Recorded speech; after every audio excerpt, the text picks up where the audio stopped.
Cara memilih dan menentukan bibit yang baik. Pertama, harus diketahui bibit itu ada dua jenis, yaitu bibit generatif dan bibit vegetatif. Nah, untuk bibit generatif sendiri berasal dari benih atau biji yang dihasilkan dari buah. Nah, ini biasanya ciri-cirinya akarnya akan lebih besar, tapi untuk jenis buahnya biasanya akan berbeda dengan indukan buah asalnya. Nah, ini caranya itu harus didormankan terlebih dahulu bijinya, yaitu dikeringkan terlebih dahulu, kemudian didormankan atau ditidurkan agar mencegah pembusukan bila langsung ditanam. Lalu ketika akan ditanam, bijinya direndam dengan air hangat untuk dibangunkan agar cepat tumbuhnya. Kemudian ditambahkan tambahan nutrisi. Kemudian ada bibit dari vegetatif, berasal dari perbanyakan suatu bagian dari suatu tanaman. Sifatnya itu biasanya akan sama persis dengan indukannya. Kemudian juga cepat berbunga dan berbuah. Lalu tanaman dapat ditanam di dalam pot.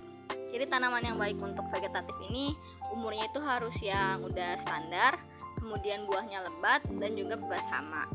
Nah, di sini ada salah satu teknik dari vegetatif buatan itu ada cangkok. Cangkok ini menumbuhkan akar sebelum batang dipotong atau ditanam. Nah, untuk meminimalisir kegagalan untuk mendapatkan tanaman yang sama dengan induknya. Tingkat kegagalannya itu sebenarnya cukup tinggi. Untuk jenis yang dapat dipakai untuk cangkok ini adalah jenis tanaman kayu.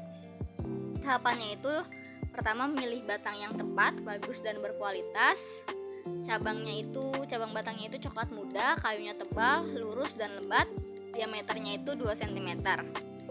Dengan cara menguliti batang yang sudah dipilih tadi, kemudian mencari bagian yang terbaik, kemudian dikuliti sebanyak 5-10 cm agar kambium mengering dan hilang.